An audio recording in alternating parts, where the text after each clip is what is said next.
We're back with the game Supply Lines of the American Revolution, the Northern Theater, published by Hollandspiele Games.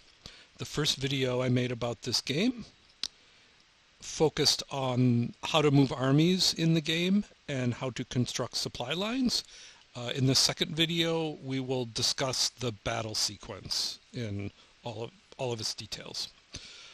So in my setup here, I've got the two armies that are going to battle are a 4-unit or strength point army, a British army in Boston, and a 5 strength point army with a leader in Cambridge.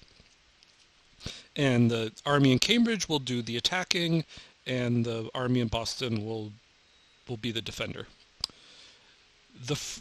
So we're going to say it's the Patriot phase, and so they will conduct the battle in this phase. The first battle step, I've got the battle steps listed to the right here. The first step will be to pay food supply to activate the army. The army has 5 strength points, so if I want to attack with all 5 strength points or units, I would need to spend 2 green cubes, because one green cube, which is a food supply, activates up to 4 units or strength points. Or if I wanted to limit my expenditure to 1, then I could activate 4 out of the 5 strength points in Cambridge together with the leader. The leader does not require, the presence or absence of a leader does not affect the number of food cubes required to activate the army. Another consideration would be, just kind of tying in with the topic of the previous video, is if as part of my attack I want to preserve a supply line from Cambridge, say, to Albany, then I could not move all 5 of my units into Boston. I would need to leave 1 unit behind in Cambridge to preserve the supply line. But what we're going to do here, and just another important consideration, we'll discuss this more. This will be a constant topic of discussion when I do my series of playthrough videos later. But another important consideration is that the winner of the battle is the army at the end that has the highest number of units and leaders. So you just add up the units and the number of leaders, and whatever army has the highest amount wins the battle after it's over. And so obviously it would be all else being equal, would be the Patriot player would like to move as many units as possible into Boston, so that they start the battle with they go into the battle with a numerical advantage. Now, of course, there are no... So what we're going to do is we, the Patriot player, are going to attack Boston with the entire army in Cambridge. Now, of course, there is no supply in Cambridge, but we do have a supply chain from Cambridge to Albany. So the first thing we're going to do is to move our supply along the supply chain, and I'll move all 6 cubes into Cambridge. Now I can spend my 2 food cubes to activate this army, again consisting of 5 units or 5 strength points and a leader. The second battle step is to commit ourselves to a battle, which we now officially do. So we're committing ourselves to a battle in Boston. So the third step is to move that army with its leader. A leader is required for an attack in this game, not to defend, but to attack. And so we will take the leader and all 5 strength points into Boston. So I will just put them there. And the other thing we need to do as part of this movement, it's really being done all at once, is we also need to carry war supplies and food supplies, if desired, up to the carrying capacity of the army moving into the battle space. The number of battle dice you can purchase for the battle will be limited by the number of war supply cubes the army carries with it into battle. And so the battle will be fought by a roll-off of battle die, and both sides spend white cubes, war supplies, to buy battle dice. And you'll may remember from the previous video that the carrying capacity of an army as it moves is 1 plus the number of units in the army. So the army that moved into Boston has 5 units, so it could carry up to 6 supply cubes of any color with it into Boston, and so it's going to bring all of its war supplies with it into Boston to buy battle die. And I should hasten to add that there is not, even if I had left a strength point in Cambridge, there still would not be a supply chain from Boston, or from my Patriot Army in Boston to Cambridge. And so the attacking army is limited to the number of the maximum number. I'm not saying this very clearly. The war supplies it can spend by battle dice is only those that it's able to bring with it into the defending space.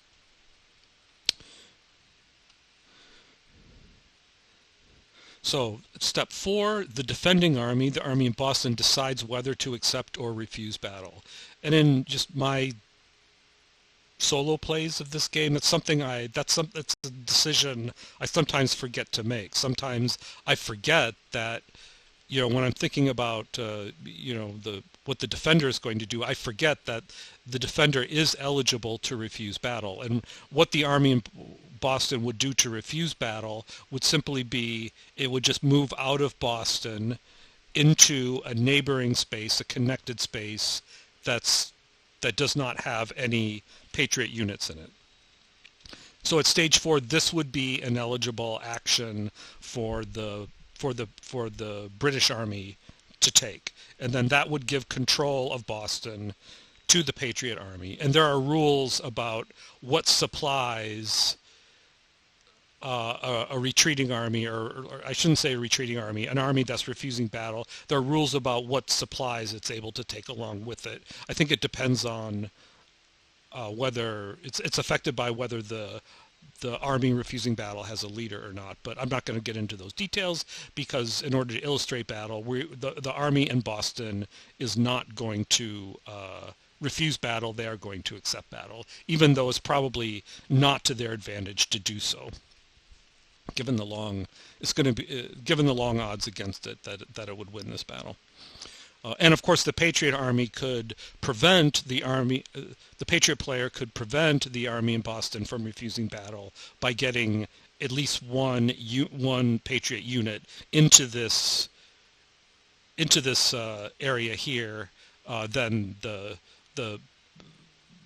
British Army in Boston would be trapped in Boston and would be required to accept battle. In this game, there's no sea retreat. The British cannot retreat via sea, even though Boston is a port space. So in our demonstration here, we're going to have the British player accept battle. Then the 5th step is that if the defender accepts battle, then the attacker must commit enough war supplies to generate at least 1 battle die. So when the Patriot player, a Patriot army attacks a city, it buys 1 battle dice for every 2 war supplies that are spent. So at minimum, the Patriot player has to spend at least 2 war supplies to generate 1 battle die for the battle. It's also eligible, but it can spend as many cubes as it brought with them, war supplies as the army brought with them, in order to to buy as many battle die as it can. The defending player can buy battle die. The defending player always buys spends 1 war supply to get 1 battle die, again as defender. That's true of both the Patriots and the British. When attacking, the British player and the American player buys battle die at different rates. That's not going to come into the battle we're going to fight here.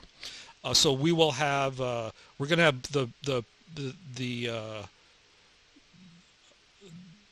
the British Army do everything it can to survive this battle, and so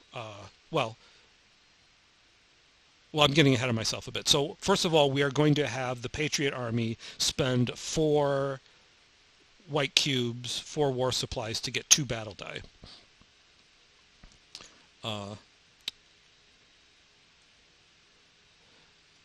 Now, as I said, the Patriot player will now say, well, if I'm also going to spend 2 war supplies to buy 2 battle die. And the defender rolls first and assesses losses on the attacker. And the details of that are in section 8.4 of the rules. Essentially, the way it works is that as defender, a war die is a d6, and if you roll a 1 or 2, that causes 1 unit loss on the attacker. And if you cause 2 unit losses on the attacker as the defender, then the defender forfeits one of its however many battle dice it purchased. So we're going to have the defending army roll 2d6. And again, they're looking for 1s and 2s. Rolled a 6 and a 6, so the defender did not cause any hits. Now the attacker rolls and assesses losses on the defender. So the Patriot Army is bought 2 battle dice, so we'll roll 2d6 again. And the way it works for the Patriot Army is that it's symmetrical to the British as defender. So if the Patriot player rolls a 1 or 2 on its battle die, then it causes a loss. So we'll roll 2d6. Rolled a 3 and a 4, so no losses on either side. And the army with the highest combined total of units and leaders remaining in the battle space wins the battle. If there is a tie, the defender wins. There's not a tie, it's 6 versus 4. And so the Patriot Army is the winner of this battle. Oh, and I should remove all these because I spent them.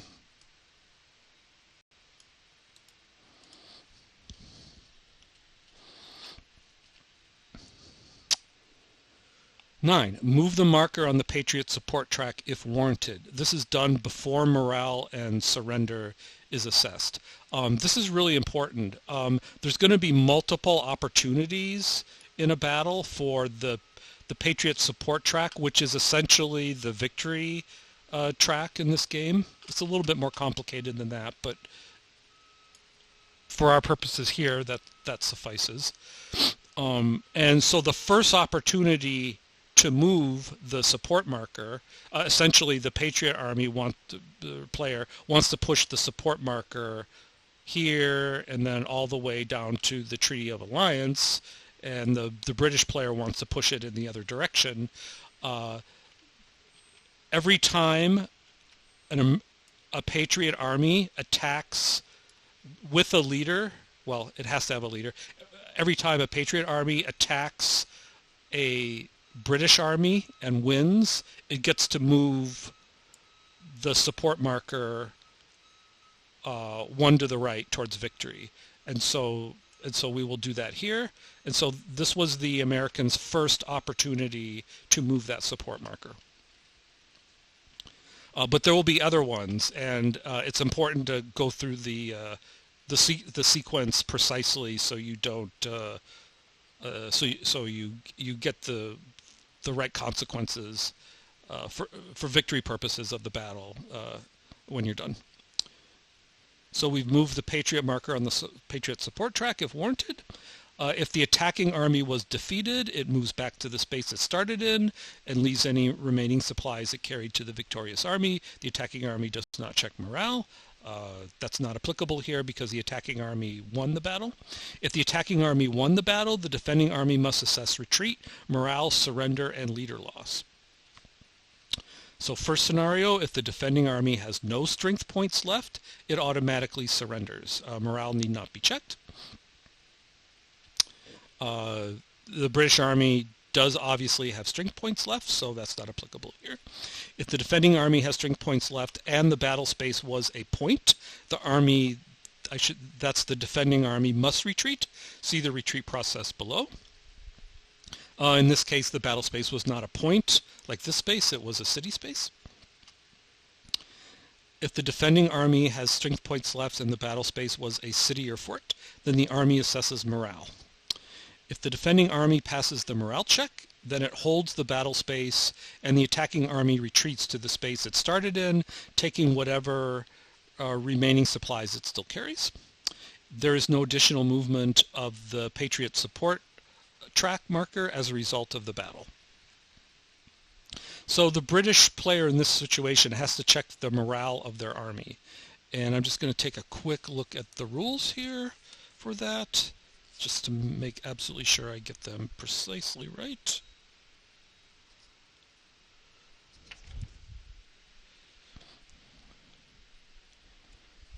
So to check morale, we roll one die, 1d6, and if the result meets or exceeds the difference between the number of units leaders in the two armies, the check is passed.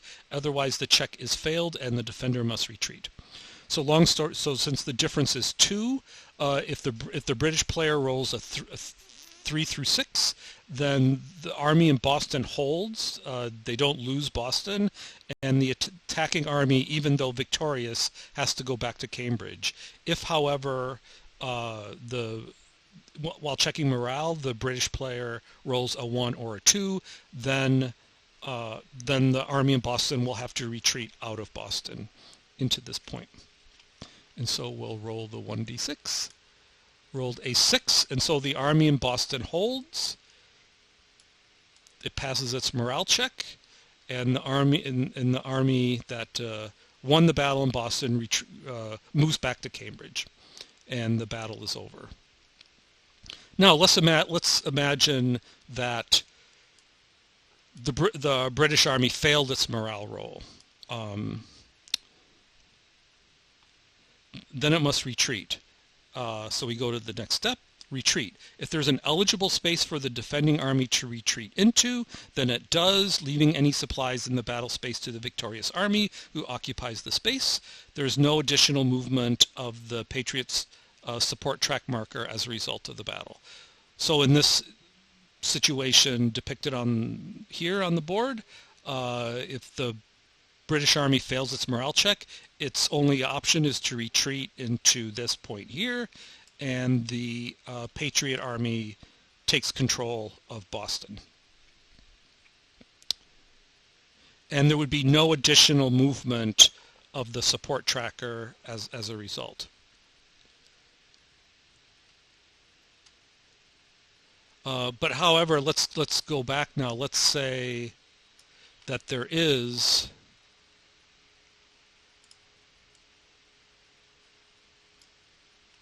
an army in this point, so the British army cannot retreat.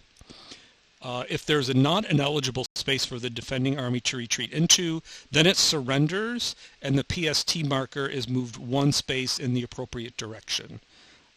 If the defending army included a leader, the leader surrenders as well, and the PST marker is moved an additional space. So in this situation here, where the British army failed its morale check, and this point here, its only retreat space, is occupied by a Patriot army, this army would be destroyed. It would be deleted from the board, and the support marker would move another space towards Patriot victory. And if there had been a British leader in this space, in this space, and with this army, and it was forced to surrender, then that leader would be lost, and the support marker would move yet another space on the Patriot support track for the loss of the leader. So it is possible in an attack for the marker to move up to 3 spaces in either direction. That's I believe the maximum amount it can move as a result of a battle. It's not